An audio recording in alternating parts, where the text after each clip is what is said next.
Assalamualaikum warahmatullahi wabarakatuh. Selamat pagi teman-teman dan Ibu Dokter Siti Maimunah, sarjana keperawatan nurse, magister keperawatan yang saya hormati.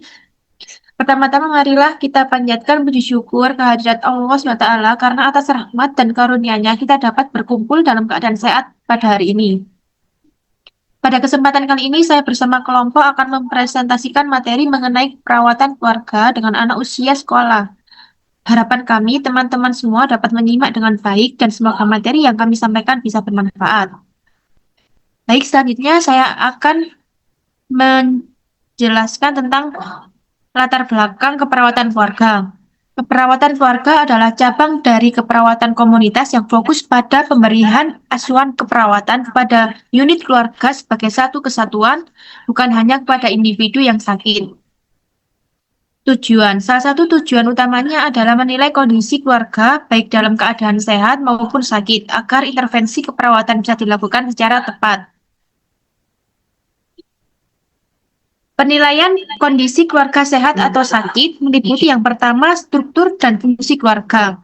Apakah peran dalam keluarga berjalan baik? Bagaimana hubungan antar anggota keluarga? Yang kedua, kesehatan fisik dan psikologis anggota keluarga. Apakah ada anggota keluarga yang menderita penyakit akut atau kronis? Bagaimana status mental dan emosi keluarga secara umum? Yang ketiga, ada lingkungan tempat tinggal. Apakah lingkungan bersih, aman, dan mendukung kesehatan?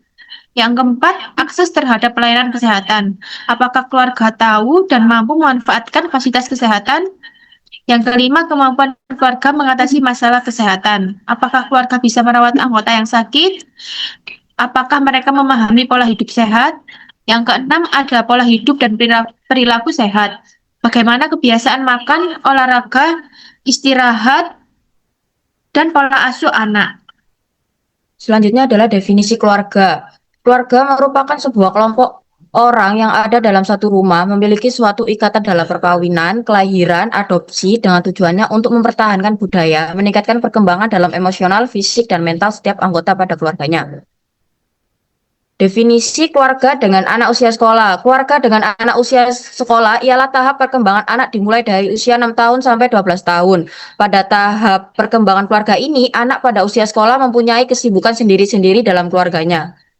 Tahap perkembangan dengan anak. Yang pertama, biologis. Anak usia sekolah mengalami pertumbuhan tinggi rata-rata 5 cm per tahun dan berat badan 2-3 kg per tahun. Anak mulai aktif secara fisik dan motoriknya berkembang pesat. Yang kedua, psikoseksual. Masuk fase laten dengan dorongan seksual tenang, fokus, anak beralih ke hubungan sosial dan belajar. Tiga, psikososial. Tahap industri versus inferior. Anak belajar bekerja keras, merasa bangga jika berhasil, dan bisa merasa rendah diri jika gagal atau tidak didukung. Yang keempat, temperamen. Anak lebih sensitif dan mudah bereaksi terhadap hal-hal baru sehingga butuh bimbingan orang tua dan guru agar emosinya terkendali. Yang keenam, kognitif. Anak berada pada tahap operasional konkret, mulai berpikir logis, memahami sebab akibat, dan konsep matematika sederhana. Yang ketujuh, moral. Tahap konvensional, anak mulai mengikuti aturan karena ingin diterima dan dianggap baik dengan orang lain. Yang kedelapan, spiritual, anak mulai memahami konsep surga dan neraka, serta menunjukkan kepatuhan karena rasa takut akan hukuman spiritual. Yang keenam, seksual, anak mulai mengenali identitas gendernya, menyesuaikan cara berpakaian dan perilaku sesuai jenis kelamin.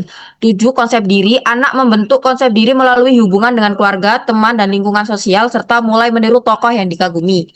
Yang selanjutnya yaitu masalah anak usia sekolah atau fisik. Yang pertama, penyakit khayal.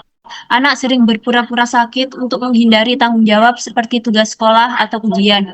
Yang kedua, kegemukan. Anak yang kegemukan sering mendapat ejekan sehingga bisa merasa rendah diri dan tidak percaya diri.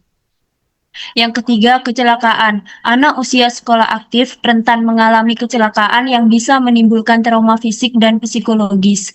Yang keempat, kecanggungan dan kesederhanaan. Anak yang terlihat canggung atau sederhana dalam penampilan bisa merasa kurang percaya diri, memengaruhi konsep diri negatif. Masalah anak usia sekolah atau psikologis. Yang pertama, bahaya dalam berbicara.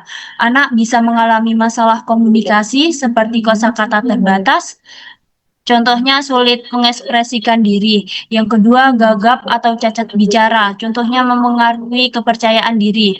Yang kedua, emosi. Anak mudah marah atau cemburu berlebihan, terutama jika kurang perhatian atau tidak bisa mengelola emosi. Yang ketiga, bermain. Minimnya dukungan sosial membuat anak sulit bermain dengan teman sebaya, merasa terisolasi. Yang keempat, konsep diri. Anak mulai membandingkan diri sendiri atau konsep diri ideal dengan kenyataan atau konsep diri nyata bisa menyebabkan frustasi bila tidak sesuai. Masalah lain pada anak usia sekolah. Yang pertama, moral. Anak bisa bingung membedakan benar salah jika aturan tidak jelas dan menunjukkan perilaku agresif. Yang kedua, minat. Anak kurang tertarik pada hal penting seperti belajar, lebih fokus pada hal yang kurang bermanfaat. Yang ketiga, hubungan keluarga. Yang pertama, peran orang tua, kurang dukungan atau terlalu banyak kritik memengaruhi kepercayaan diri.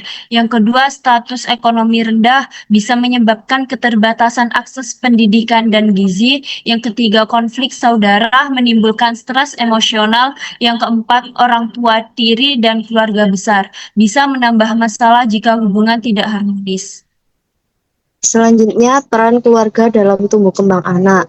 Keluarga berperan penting dalam yang pertama menyediakan lingkungan belajar yang mendukung, yang kedua menanamkan nilai moral dan kebiasaan sehat, yang ketiga mendampingi anak secara emosional dan akademik, yang keempat mengawasi penggunaan teknologi. Peran perawat. Yang pertama, pencegahan primer, memberikan edukasi dan promosi gaya hidup sehat, seperti gizi, kebersihan, aktivitas fisik. Yang kedua, pencegahan sekunder, melakukan screening dan deteksi dini masalah kesehatan anak usia sekolah. Dan yang ketiga, pencegahan tersier, membantu rehabilitasi dan pemulihan anak agar fungsi optimalnya kembali setelah sakit. Yang keempat, memberikan edukasi tentang gizi seimbang dan kebersihan diri untuk mendukung tumbuh kembang anak. Dan yang kelima, mendorong keterlibatan orang tua dalam merawat dan mendampingi anak secara aktif. Yang keenam, menjadi hubungan antara keluarga dan fasilitas layanan kesehatan untuk memastikan anak mendapatkan perawatan yang tepat. Selanjutnya, karakteristik anak usia sekolah. Yang pertama ada fisik, perkembangan motorik halus dan kasar makin baik. Anak aktif bergerak dan makin terampil. Kognitif, mulai berpikir logis, bisa mengelompokkan benda dan memahami sebab akibat. Sosial emosional, suka berteman, mulai berempati dan memahami perasaan orang lain. Moral, mulai paham konsep keadilan, aturan, dan tanggung jawab. Rentan tekanan sosial, mudah terpengaruh oleh perbandingan dengan teman sebaya, perlu dukungan emosional. Baik, kesimpulan dari kelompok kami, anak usia sekolah mengalami perkembangan pesat di berbagai aspek. Keluarga berperan penting sebagai pendidik dan pendamping utama, sedangkan perawat mendukung lewat edukasi dan pemantauan kesehatan.